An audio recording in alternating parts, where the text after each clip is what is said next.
నారాయణపేట జిల్లాకు చెందిన కాంగ్రెస్ నాయకుడు కుంభం శివకుమార్ రెడ్డి పైన కేసు నమోదు చేసిన బాధితురాలు నాంపల్లి కోర్టు వద్ద తీవ్ర ఆవేదన వ్యక్తం చేశారు.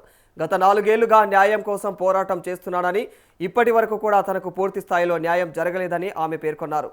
మరి ఈ వ్యవహారంలో అనేక ఇబ్బందులు ఎదుర్కొన్నప్పటికీ కూడా వెనక్కి తగ్గకుండా న్యాయ పోరాటం కొనసాగిస్తున్నానని తెలిపారు.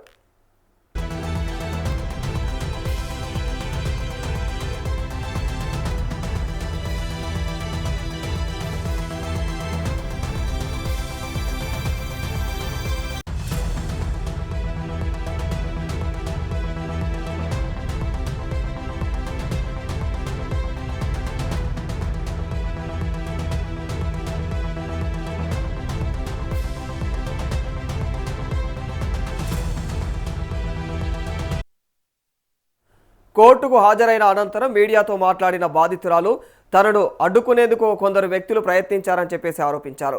కోర్టు ప్రాంగణంలో గుర్తు తెలియని వ్యక్తులు తనను వీడియోలు కూడా తీశారని, వారి ఉద్దేశాలు ఏమిటో తనకు తెలియదని అన్నారు. మరి ఈ పరిణామాలు తనలో అయితే మరింత ఆందోళన కలిగిస్తున్నాయని చెప్పారామె.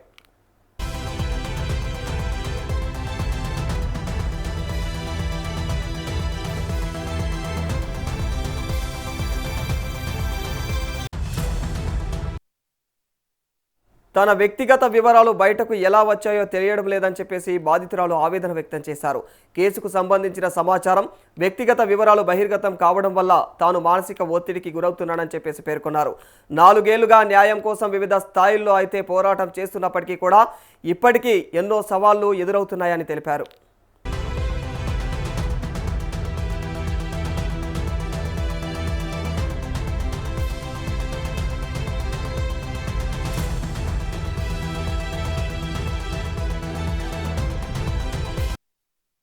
ఈ కేసు కారణంగా తనకు ప్రాణహాని ఉందనే భయం నెలకొందని బాధితురాలు వెల్లడించింది. మరిక ఇటీవల చోటు చేసుకుంటున్నటువంటి పరిణామాల నేపథ్యంలో తన భద్రతపైన ఆందోళన పెరిగిందని చెప్పారు. మరి తనకు ఎలాంటి హాని జరగకుండా తగినటువంటి భద్రత కల్పించాలని ప్రభుత్వం, పోలీసు అధికారులు చర్యలు తీసుకోవాలని కోరారు.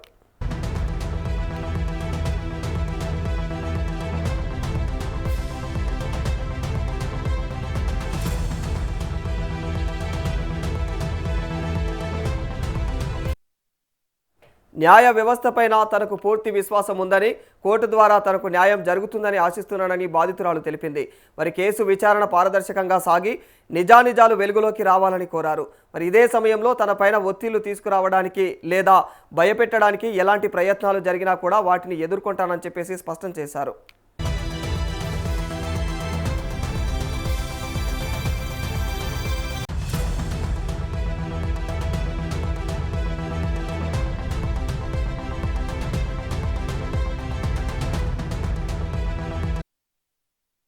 ప్రస్తుతం ఈ వ్యవహారం రాజకీయంగానూ ప్రాధాన్యం సంతరించుకోవడంతో కేసుపైన రాష్ట్ర వ్యాప్తంగా కూడా చర్చ జరుగుతోంది.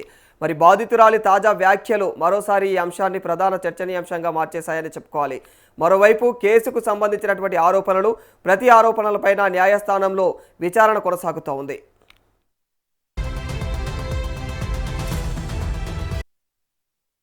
యాక్చువల్లీ వచ్చేటప్పుడు నన్ను ఫాలో చేశారు.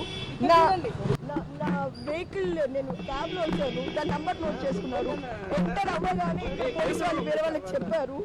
సో నేను మళ్ళీ వెళ్ళిపోయాను. ఇప్పుడు నాకు మళ్ళీ టైం అవుతుంది. Let me go in. నాకు నార్మల్ పీపుల్ అండ్ పోలీస్ వాళ్ళు ఇప్పుడు వచ్చినప్పుడు వాళ్ళు చెప్పారు.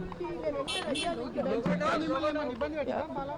ఫాలో చేసి నేను క్యాబ్ ఏ నెంబర్లో వచ్చాను అనేది వాళ్ళు చెప్తున్నారు. ఈ క్యాబ్లో వచ్చింది అది అని. కేసుకు సంబంధించి మీనాక్షి విషయంలో తెలియదు కాదు. నేనేమి ఎవరి మీద నేను కంప్లైంట్ ఏంటి, నేను నా ఫైట్, లీగల్ ఫైట్ నేను చూస్తున్నా. నాకు దీనికి ఏం సంబంధం లేదు. I have to attend the court. ఈయన నేను రాగానే నా వీడియో తీసుకున్నాడు. He's the person, he's going. Civil మీరు చూసారు కదా, white shirt and black pant. మీ కేసు నాకు కారణంగా తెలీదు, నన్ను ఎవరు లిఫ్ట్ చేయాలని చూస్తున్నారో ఏంటో నాకు తెలీదు. మరి మీరు ఇంకా కాంగ్రెస్ పార్టీలో ఉన్నారు. నాకేం సస్పెన్షన్ లెటర్ ఎవరు ఇవ్వలేదండి. మీరు ఏదైతే కేసు వేశారో కేసు కారణంగా మీ పార్టీ ఇన్ఛార్జ్ నాకు ఫస్ట్ కావాల్సిన నాకు సెక్యూరిటీ అండి. అది సోర్స్ కేడ్ నాకు తెలుసు. ఇప్పుడు మీరే చూశారు, ఇప్పుడే చూశారు, నేను ఇలా చెప్తుంటే ఆయన వెళ్ళిపోయారు. రైట్, నాకు ఎవరు థ్రెట్ నాకు తెలియదు, బట్ ఐ హావ్ థ్రెట్. ఎవరు నేను ఆల్రెడీ ఇచ్చాను 3 months బ్యాక్ కంప్లైంట్ ఇచ్చాను డీజీపీ గారికి. అయితే మీరు చేసిన కంప్లైంట్ మీద ఒక ఆరోపణ వస్తుంది, కాంగ్రెస్ పార్టీ వాళ్ళే మీరు చేసిన కంప్లైంట్ బీజేపీ వాళ్ళకి ఇచ్చారని. నాకు ఎవరితో సంబంధాలు లేవు. నేను 4 ఏళ్లుగా నా కేసు ఫైట్ చేస్తున్నా. అలాగుంటే నేను ఎవరి దగ్గరకు వెళ్ళేదాన్ని కదా, ఇప్పటి వరకు రిక్వెస్ట్ చేసేదాన్ని కదా. కాంగ్రెస్ వాళ్ళే బీజేపీ వాళ్ళకి ఇచ్చారనేది చెప్తా ఉన్నారు. నాకు ఎవరితో ఎటువంటి సంబంధాలు లేవు, నేను ఎవరికి ఏమి ఇవ్వలేదు, నాకు తెలియదండి. ప్లీజ్ నన్ను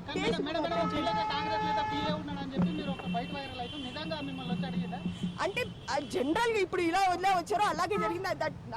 దీని గురించి అని నేను పర్టికులర్ గా ఏం చెప్పలా. నాకు థ్రెట్ ప్లీజ్ అండి, నాకు ఇప్పుడు థ్రెట్ ఉంది. మీ ముందరే చూశారు, వీడియో తీస్తున్నారు, వాళ్ళు చెప్పగానే వాళ్ళు వెళ్ళిపోయారు. ప్లీజ్ నాకు కొంచెం రిలీఫ్, ప్లీజ్. నాకు థ్రెట్ ఉంది, ఫస్ట్ అది చూడండి.